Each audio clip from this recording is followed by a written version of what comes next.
It's a privilege to be here to see that. It really is, Lewis. And it's the best part. It was Lewis Hamilton pace. It was a dominant win. The teamwork was there, and all the changes that have been made at the team all came together.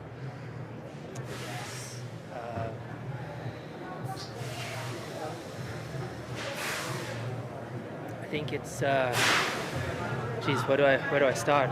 I mean, I couldn't have done this without this amazing team. You know, the support I've had from them for the last year, even more so coming into this year after such a difficult year.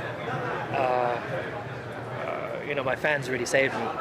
You know, through such a difficult moment of last year. So, but every day having this dream of since I was a kid. You know, literally, they were just mentioned that in 1996, Michael won here for Ferrari, and I remember watching the red car and always wondering what it would be like to be winning in that car. You know, what it would be like to standing on that podium and be the one that's kind of given the team the moment to sing the national anthem, and there's nothing like it. You know, it's absolutely incredible. And I came from really quite a low place to get back here, and I think it's just really about just never giving up, never second guessing yourself, never giving up on yourself, and just keep on trying. What was it like hearing the doubters, hearing people trying to retire you, like you're saying, and knowing that your fans are relying on you to be who you are, to carry on and do this? Yeah, I think for the people that say the negative stuff, I often use that as fuel. I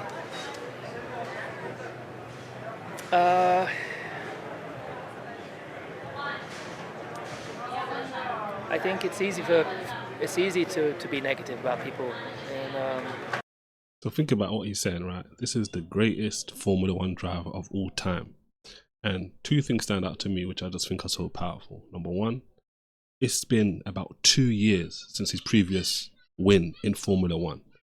And he's still pushing, he's still trying everything he can in order to get to this moment here and now. You heard the interviewer ask him about, well, how do you deal with like the haters, the people that are saying you should retire, you should quit, you should just give it up?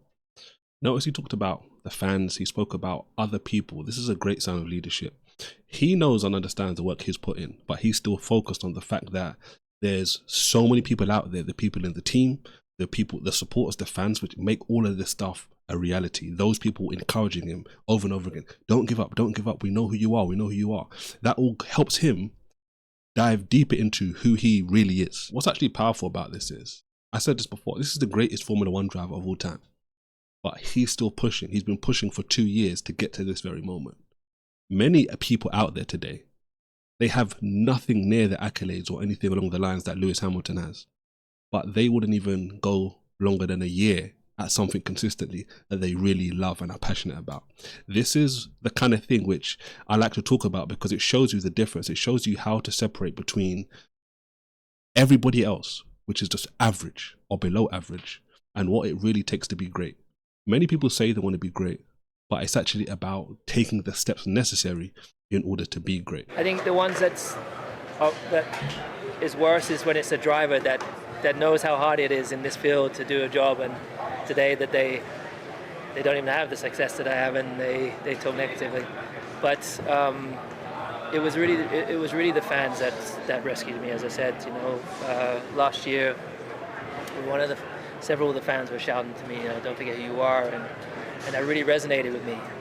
And I had to question, like, how do I find myself again? How do I find my center? How do I find the courage and the strength to keep going, to keep building, to keep trying? And the team have been amazing to, like, as I said, move mountains. There's lots of things that I want to change, and change my whole race team, engineer-wise. Helped get this car in terms of development points in the right direction, and there's still a lot of work to do, but wow, to be on the top of that podium, to come across the line in the red car, wow. I dreamt of it as a kid.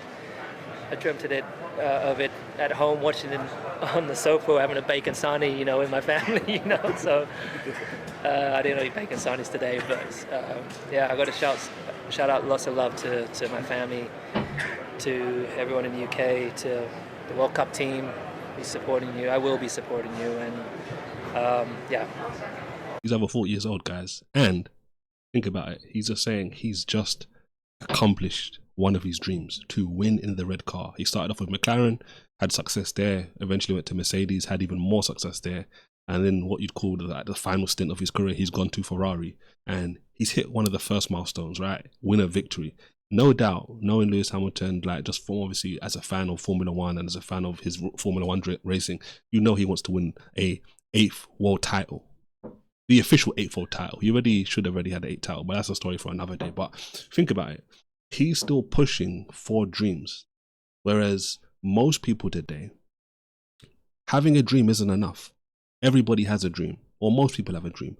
But it's not only about having the dream, it's about focusing on that dream every single day. It doesn't mean you're going to spend 10 hours a day on your dream, right? Because we're all in different circumstances. But as long as you are taking incremental steps every single day at a bare minimum, maybe today you're going to spend 5 minutes. Tomorrow you're going to spend 30 minutes. Another day you may be able to spend 5 hours. But every single day you're focused on that one thing. So he's using the fans to energize him and to continue to impact the belief he has for himself. But he's also using the haters. And I like to say, you have to use your haters, you have to use the hate to elevate and go to a whole nother level.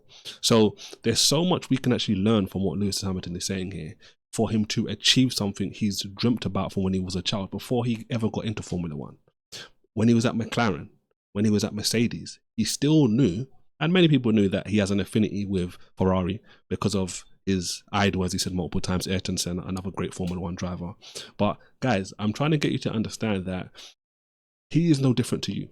I remember growing up, my dad always used to say, he was to give us examples, me and my brothers, and he'd be like, look, those people are human just like you. And it's hard to believe certain times when you're like, oh wow, like this person is so great. Like, yeah, they are great, but that potential is in you too. So when he's going through these doubts, I want you to understand, you're not the only one who goes through doubts in different times in life when you're like, well, should I really do this? Is this really going to work out? They all go through this. But it's about staying dedicated, and you realize moments like this. You can tell how happy he is. What about your world title finally? I mean, it's a challenge now. You'll keep pushing. Oh, absolutely. This is just, I think it's just the beginning. Mercedes have got an amazing package and they're so strong. Both drivers are doing such an incredible job. It's going to take absolutely everything from all of us in this team to overcome the deficit, or to get to being ahead of them and doing this consistently. But nothing's impossible. So yeah, just one step at a time. Thank you. As the Bible says, with God nothing shall be impossible, and this is so great here. Number one, you can tell, as I already said, right? You heard him say it yourself, nothing's impossible. We're going to do everything we can. Now, this is what's so significant. In order to go out and pursue something great, there's no guarantees, right? Only God can give guarantees. So those are the only things you can bank on. But even that, you still have people in the Bible who are doubting left, right, and center, but they continue to pursue because they keep faith in God. What's the point I'm making? Well, this is the point, right? Look, it doesn't matter if you're going to succeed or not. That's not the point. It's about giving everything you can, even though, notice he mentioned the Mercedes drivers. Their cars are phenomenal. But he's still like, well, look, even though that car seems very unbeatable or very difficult to beat, I'm going to give everything I have and see what happens. And that's the same mindset we have to have. Even more so though, because as a Christian, I look at my life and I'm like, well, look, everything I do is going to prosper and is going to succeed because I'm lining up more and more things in my life with what God obviously says.